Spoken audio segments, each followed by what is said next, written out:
మీరిగిన రాయమత్ నగర్లో పొరపాటున ఒక్క ఓటు కాంగ్రెస్కు వడనిస్తే ఆ ఓటు మీ ఇల్లు మీరు కూలగొట్టుకుంటందుకు వేసుకునే ఓటే అవుతుంది. ఒక్క ఓటు మీరు పొరపాటున వేసినా ఒక్కొక్క గరీబోని ఇల్లు కూలగొట్టేందుకు మీరు సంధించినట్టు అవుతుంది, వాళ్ళకి లైసెన్స్ ఇచ్చినట్టు అవుతుంది. మరి కావన్నా వద్దాం మీరే ఆలోచన చేయండి. ఇది మీ సమస్యనో నా సమస్యనో కాదు, నగరంలో ఉండే అందరి సమస్య. మీరు చూస్తున్నారు హైడ్రా అనేది పెద్ద పెద్ద ఇంట్లో పెద్దోళ్ళ ఇంటి మీదకి పోదు.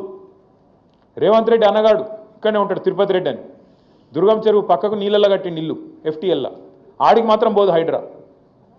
ఎందుకు? ముఖ్యమంత్రి అన్న కదా, పోతే ఉద్యోగం పోతుంది కదా, ఆడికి పోదు. ఆడికి పోతుంది, రేమత్ నగర్ పోతుంది, బోరబండ పోతుంది, యూసఫ్గూడ పోతుంది, షేక్పేట పోతుంది, ఎర్రగడ్డ పోతుంది.